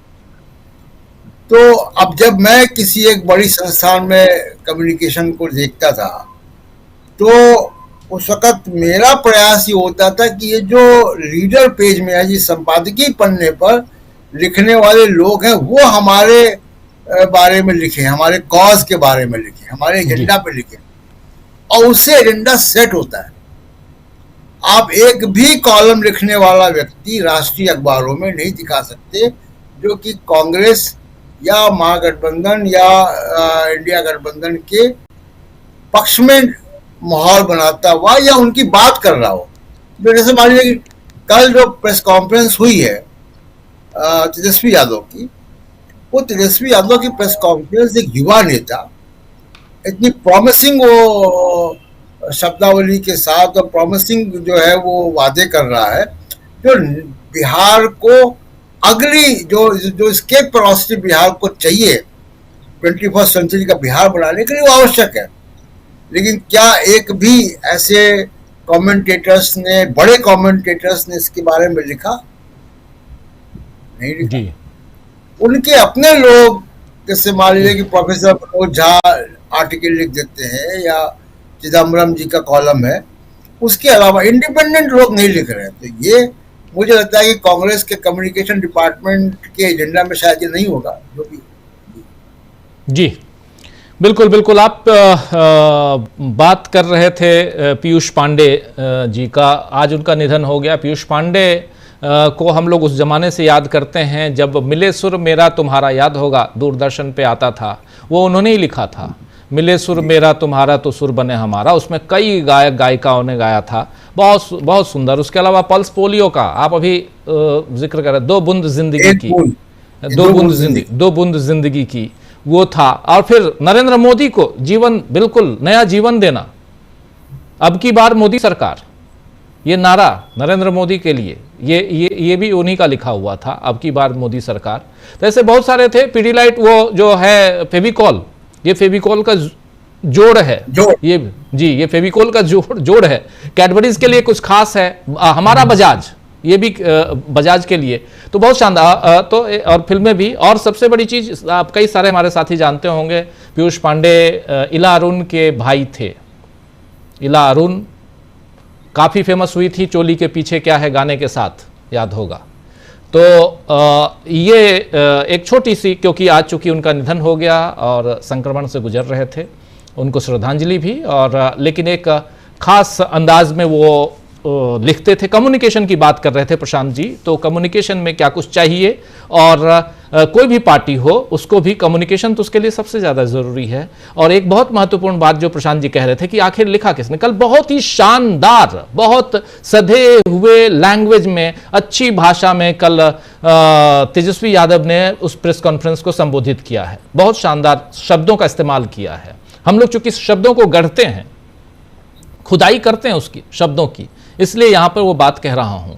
और जिसको पकड़ा अभी हमारे साथी प्रशांत जी ने, कि बहुत सधी हुई भाषा थी, लेकिन कितने लोग, कितने अखबारों ने इसको लिखा। ये काम तो खैर आरजेडी और इंडिया गठबंधन को करना है, ये हम लोगों को नहीं करना। हम अपनी सलाह, हम लोग विश्लेषण, सलाह भी नहीं है, विश्लेषण है। हम विश्लेषण कर सकते हैं कि कहाँ क्या कुछ हुआ। चलिए ऐसे विश्लेषण करते रहेंगे। और राहुल गांधी की बात तो लगातार करूंगा, क्योंकि राहुल गांधी को आज की तारीख में, चूंकि वो उनकी तरफ पूरी की पूरी कांग्रेस पार्टी देखती है, इनफैक्ट कांग्रेस पार्टी के जो अध्यक्ष हैं मल्लिकार्जुन खड़गे, वो भी गाहे बगाहे उनकी तरफ ही देखते हैं, तो उनको वहाँ होना चाहिए। बिहार में छठ का त्यौहार है और वहाँ छठ घाट की तैयारियां कैसी चल रही हैं, कम से कम उसको देखने चले जा रहा।